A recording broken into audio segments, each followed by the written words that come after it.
Hello everyone. In this video, we are going to try to implement TF-IDF from scratch.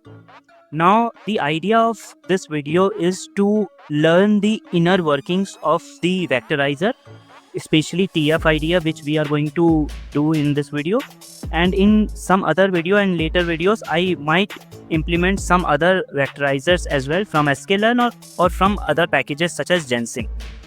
Now, before I actually start with the coding aspect, I want to talk about some of the terminology and some of the concepts that I find it would be useful for you to know. Okay, so the first concept is the concept of corpus. Now, corpus, and I think before even explaining the corpus, I think I should explain what is a piece of document.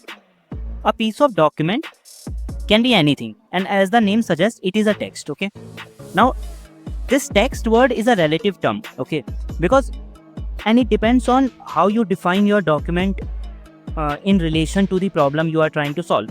Suppose you want to build a search system over your tweets, then in that case a document will be one tweet, whereas if your use case is building a search system over your documents, then one document is your you can say one document. Okay, now corpus is just collection of documents. Okay, so you can think of a document class and corpus would be a list of documents. Okay, so this is what we are referring to when we are saying corpus, and it is a relative term.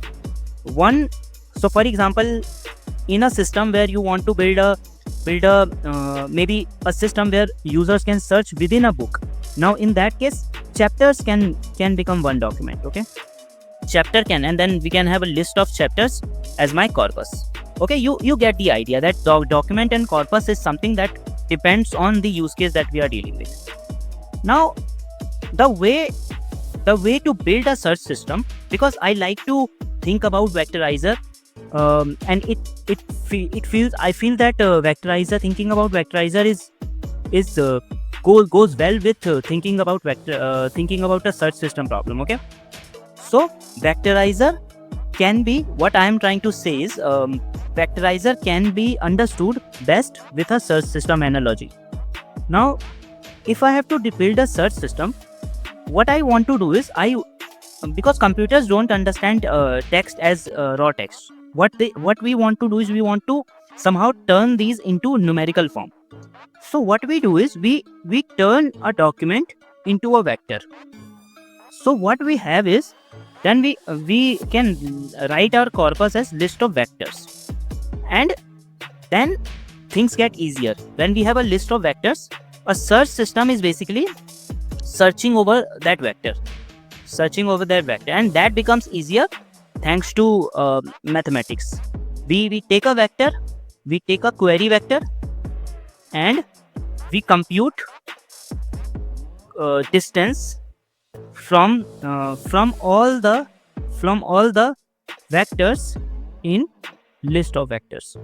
Okay, I'm typing out this, but you can speed up this video. I hope because I want to clear out these confusions, so that once we start into the coding aspect, everything becomes clear and nobody is left behind. Okay, so now what I have done is, here I have already imported NumPy, although NumPy was not required, and I was thinking whether I should be doing this without NumPy or with NumPy. But I feel without NumPy, it would have been a lot longer, because I would have to implement a lot of nitty-gritties, and I feel NumPy should be used. Okay, so what I have done is I prepared this corpus, which is basically a collection of sentences, and here I would call them as collection of documents.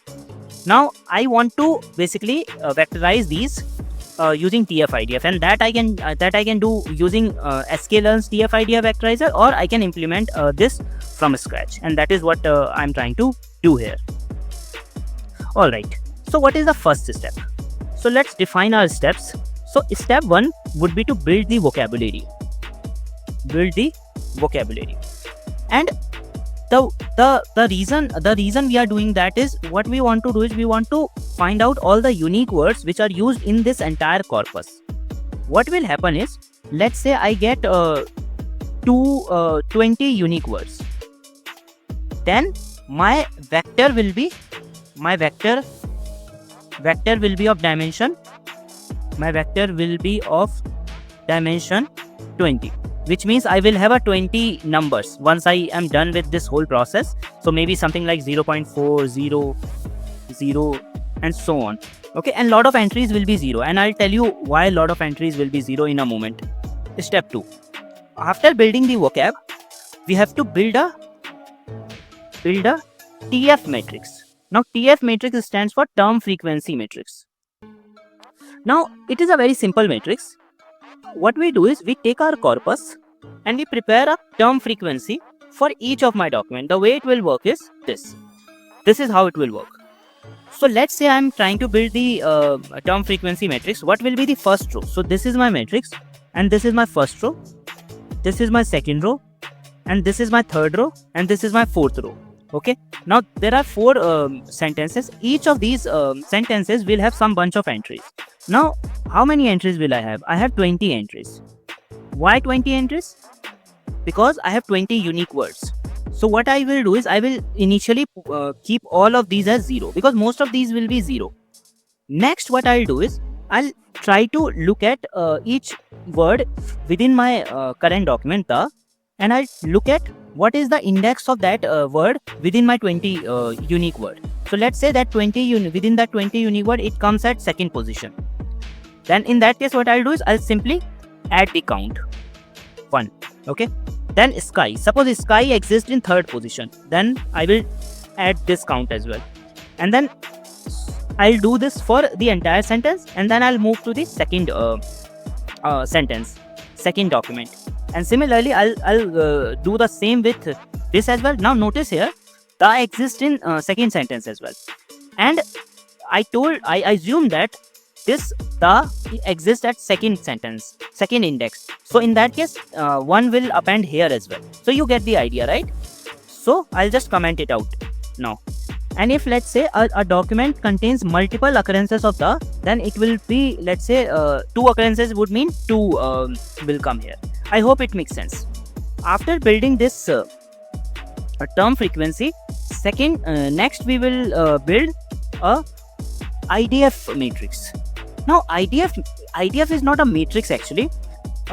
It is basically, you can think of this as for each word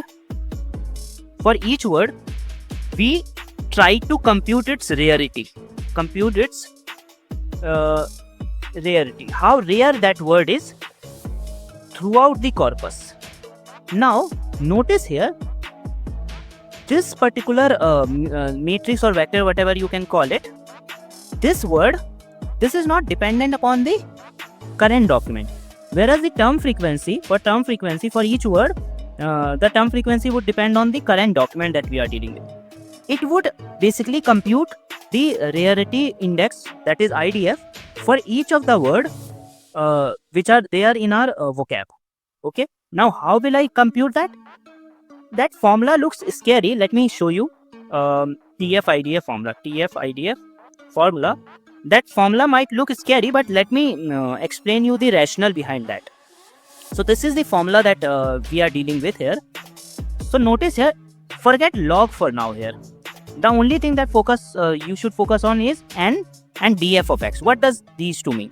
So what we do is we take total number of documents, which means 4 here in our case. We divide this by total number of documents with word, let's say t, and what we get is we get a IDF value for the t. Now what is t?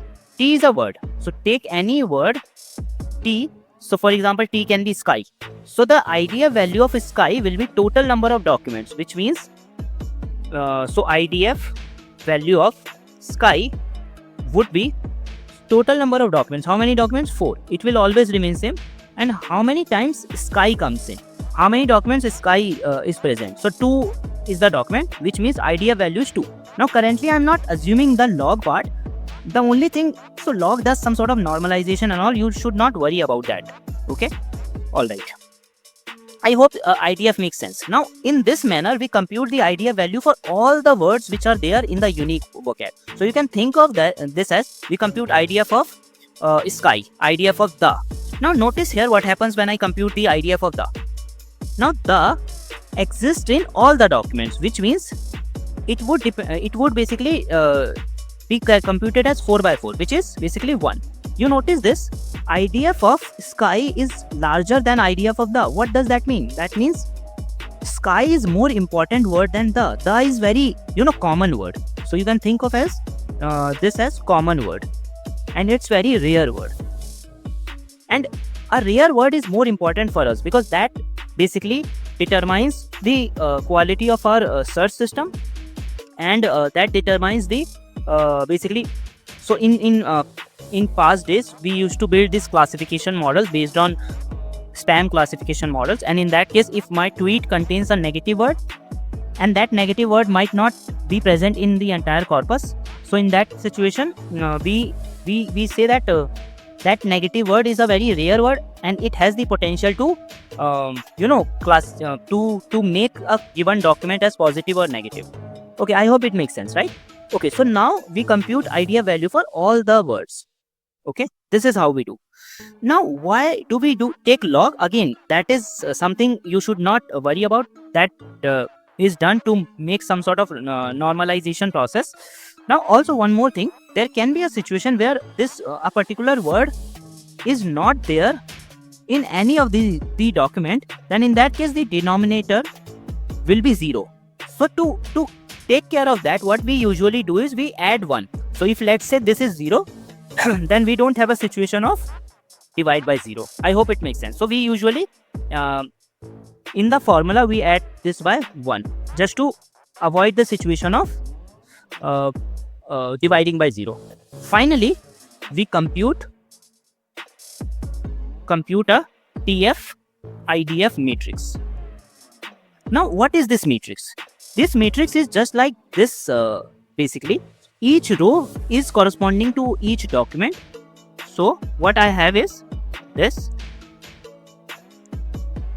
So what I do is I take my term frequency matrix, this, and I multiply that with the IDF. So the way I do this is, so I have an IDF value for this word, right? So what I'll do is I'll take this entry and I'll take the IDF of this word, because this index corresponds to a unique word, right? Because I told you that each row has 20 entries and 20 entries corresponds to these 20 vocab, so 20 words in vocab. So what we do is we multiply it by IDF value, and what the result that we get is we call it as TF IDF, and we do this for all the words. So we simply take my term frequency and for each word. So for example, this was for sky.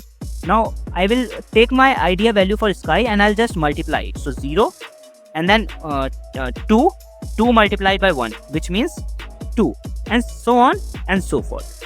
Okay, so this process will be repeated for all the documents, and finally what we will have after this process is complete is TF IDF matrix. Now you need to understand this process because see, before you implement anything, before you actually jump to the coding part, it is very important and vital that you actually understand and ingrain this process thoroughly within your mind. Okay, and then you are in a much better position to actually start coding the process.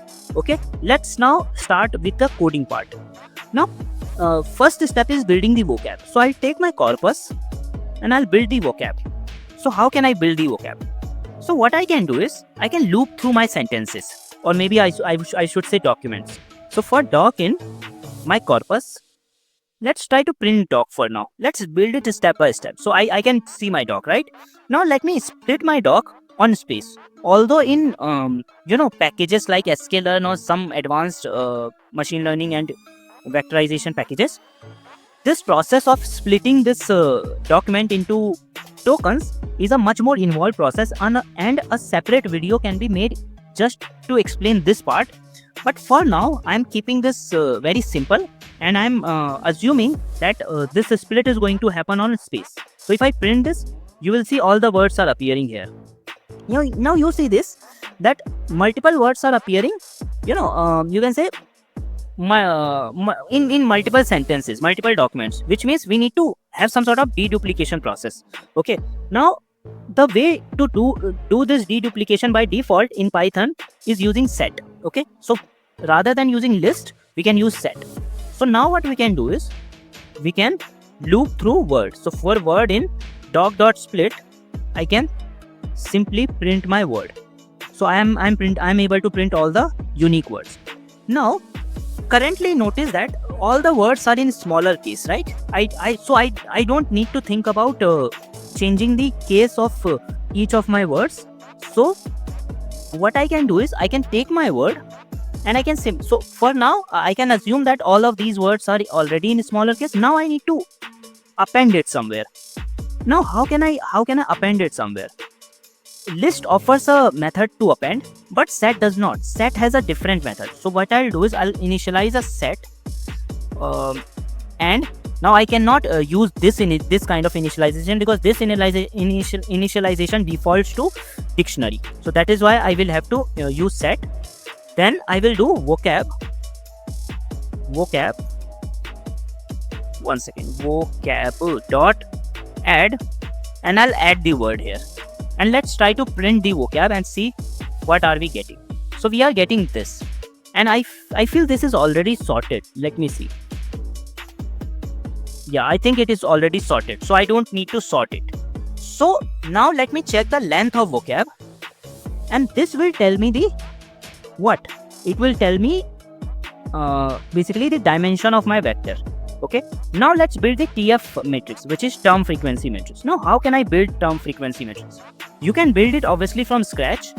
You can also use sklearn's library and packages, but we want to see the process, and we already kind of understand the way it is going to be built.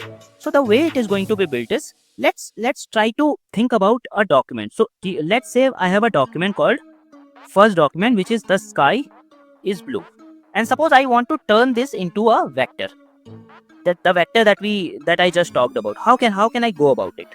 So first of all, I would like to split these vectors into words. Okay, so I have these words, and then I loop through it. So for word in doc.split, and after looping through it, what do I need to do? I need to basically append this word's frequency. Now how can I do that? That's where NumPy's helper function comes in. So what I'll do is I'll initialize a array with zeros. So what I'll do is I'll do something like, so example vector is equal to np dot zeros, and how many zeros I want to get? Length of vocab. Okay, so now I have an example vector, right? So I have an example vector with how many entries? 12 entries, because 12 are the number which are there in the vocab. Okay, so now that we have this example vector set up, what is the next step that we want to do? I want to loop through these words of the current document that I have, and I want to somehow see that where this word's frequency should come here, and that will be basically that I can understand from vocab. So let's see. So I have a vocab. So given a word, how can I check its index? So I will say vocab dot index, and I will try to get the, okay, so index is not supported. So how can I get the index of, maybe find, one second, vocab dot, so do we have, one second, find elements in set. Okay, so we can use, I need to find the index, right? And how can we do that? Not this. Get index of element in set. Okay, so let's see index. So I know index exists. Oh, I see. I think what they are doing is they are converting, although I don't like this method. Let's use that. So what they are doing is they are converting this into a list. So I'll convert it into a list, and then I can call a index, and that index, let's say sky, it will tell me 0. Now let me call it with in. It will tell me 11. Why? 1 second. I think it has removed the sorted, which is why I was not very so vocab. I wanted to have an index because sets by default they sort it, and what list of vocab did is it has changed the internal order of the so in is now appearing here. So let's do one thing.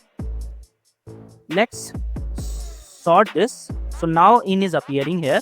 So I know it's not a very you can say algorithmic friendly way, but let me use it right now. So now we are getting what we wanted to get, but this is not obviously recommended, but for the sake of understanding and coming back to the topic of the video, I'm just going with this. Okay, so now let me come back to the loop. So for a given word, what I'll do is I'll do current word index. So current word index is equal to this, and this in should be replaced by the word. Now after that, I have an example vector, right? Now what I'll do is I'll take my example vector and I will use this current word index and I'll simply add its frequency. I hope you understand. This is a very beautiful thing. So I'm just adding the current words index, and let me now run this. Now let's look at the example vector. Now you see this 1, 1, 1, 1. So you see dog has 4 words. Da corresponds to 1. How? Because let me check the vocab now. Vocab. Okay, 1 second. No, not this one. Sorry. I think so first corresponds to blue. First index corresponds to blue. That's why 1. And then second bright is 0. Can is 0. Similarly, in is 0. Whereas is present. That is why is corresponding to is. We have a 1 index 1 frequency. So it is basically an example vector for a term frequency. Okay, I hope you understand this. Now this is a function which will do this process for one document, but I want to do it for all the documents. So I'll create a function. Let me create a function. So I'll do get TF, term frequency, or rather term frequency vector, and it will get a document text, and it will also get a vocab. And what it will do is, let me copy this and let me indent this, and before this let me also move this code here. So what this will do is it will get an example vector and it will simply return this vector. Although I should probably name it to something more meaningful, but let's go with this. So now get TF, if I use get TF vector with, let's say, my first document and maybe the vocab that we have already defined. So now we are getting this. Now let's use it with the second document. So now we are getting some other TF representation. But I want to get the step 2 was what? Step 2 was build a TF matrix. Okay. So to build a TF matrix, let me delete these redundant cells which we used earlier. Okay, now what I want to do is I want to loop through my sentences. So for dog in corpus, for each dog I will call this. Okay, so for each dog I will call this function dog, and on vocab, and I'll just use list comprehension here to kind of get this matrix. So I'll call this TF matrix. So now let's run this, and if I check my TF matrix, 1 second. Okay, so we get this array, but this does not look good. That is why we will change it to NP array format. Now we are getting some really wonderful. Now notice a word has 2 frequency. If I look at the document, shining sun. So we have sun, and sun is having 2 frequency. We can check if it corresponds to sun from the vocab. So yes, it does. Okay. So now the next step is to kind of take our so let me store this again into TF matrix. So now that we have this TF matrix set up, next step is to actually build a IDF matrix where we want to solve for this formula. Now let's import math module because I would need log here. and for each word I want to compute its rarity. Now there are multiple ways to do that. Let me go with the dictionary approach. So what I'll do is, so for word in vocab, and I'll store a IDF dictionary, and this will basically store IDF dictionary, and I will have word and some value. Okay, now how maybe I can define a function called get IDF value, and this IDF value will take a word. So given a word, this function will return a value of IDF. Now let's try to implement this function. Define get IDF value. Now this will take a word. Now what are we supposed to do? We are supposed to find how many documents we have. So I don't want to compute this number of documents thing again and again. So I will create a variable how many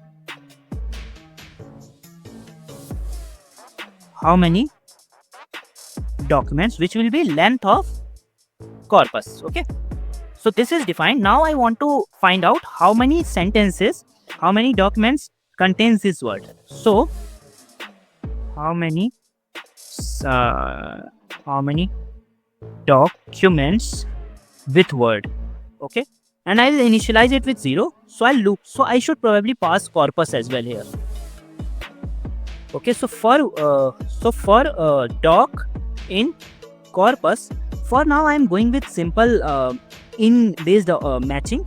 But here you might think that in based matching is not very good. I know, but let's go with that. Okay, so what I'll do is so I'll do if word in doc, I'll just increase this by 1. Okay, and finally I'll return what? I'll return how many documents divided by how many documents with word. Now this might be 0, that is why we will append it with 1. And finally we will wrap this whole thing in math.log. I hope you are following this, because what we are doing is what we discussed here. Okay, so now if I run this and now if I run this as well, and let me pass corpus here. Finally, after this cell is run, we will have IDF values. Okay, notice some values are negative, and I wonder why it is, because what could be the reason? Okay, because of log transformation. I wonder why it is happening like this. 1 second. Maybe because of log, but yeah, so I think this is the process. I'm something is not right with this IDF value, but we will figure that out. For now, let's assume that this is okay. Okay, now finally, after we are done with this whole thing, we need to compute the IDF matrix. So how are we going to do that? Now I defined here get TF-IDF vector. It took a doc, it took a vocab, and it returned an example vector. Now we have a term frequency. I just want to multiply it with what? So what I can do is I can do something like for array in TF matrix, I can just for now print array. Okay, so we are getting this. Now what I can do is for index and value, I would say term frequency value in, I will enumerate it. I'll enumerate what? I'll enumerate the array, and I'll try to see what is the value of index and TF value. For now, just print this, just kind of this debugging process. Okay, so we are getting this index. Now this index will give us a reference of the word. So let me now use vocab here. So vocab, and let's see this. 1 second. I'm sorry. So list of vocab, and I should probably also use sorted here. So you see this blue bright, and now we are getting the getting this kind of representation. Now what I can do is I can take my TF value and I can multiply it with its corresponding IDF value. Now how will I get IDF for the word? So to get that, I need to understand the word. So this is the word, right? So what I'll do is I'll just place it here, and if I run this, we have these TF IDF based values. Now after this, I need to again wrap this up in a matrix. So I could possibly initialize a TF IDF matrix, which could be maybe something like np dot zeros, and this would be having a dimension of what? This would be having a dimension of number of documents, how many documents we have, length of corpus, and length of vocab. Okay, so let's for now print the TF IDF matrix to kind of see if we are getting the okay, so we are getting the correct results. So now I need to save these results that we are getting, that the value of TF IDF. To do that, I need to somehow find a way to index it. So to index the document part, I will use maybe something like doc index here, and I'll enumerate this as well. Okay, so now doc index will come here and index will come here, and finally this part will come here. Okay, I'll just initialize it to TF value and multiplied by IDF values. And now if I run this and if I print the TF IDF matrix, we should be having the correct representation for each of our document. And this basically ends our discussion for today. So what we have learned here? We have learned how to build a vocab and how the length of the vocab actually determines the length of the vector, how to build a term frequency matrix, how to build a, we should not call it matrix, rather IDF lookup maybe. Okay, and how finally to compute the TF IDF matrix. Okay, so with this video, I know there are a lot of things that I feel I have missed in terms of the implementation part, and I feel if I would have gone for a class-based approach, the way sklearn implements it via TF IDF based vectorizer, I would have avoided many of the difficulties that I was facing. But because that would have made it difficult for some people to understand the concepts that I was teaching, they would have got discouraged because they don't know about, let's say, class. That is why what I did was I created it without any class, or maybe I can create another video where I can try to recreate this TF IDF based vectorizer from scratch. Okay, so yeah, so I think I hope you enjoyed this video, and let me know in the comments your feedback or any kind of suggestions that you might be having for future videos. Thank you so much for watching this video. Have a nice day.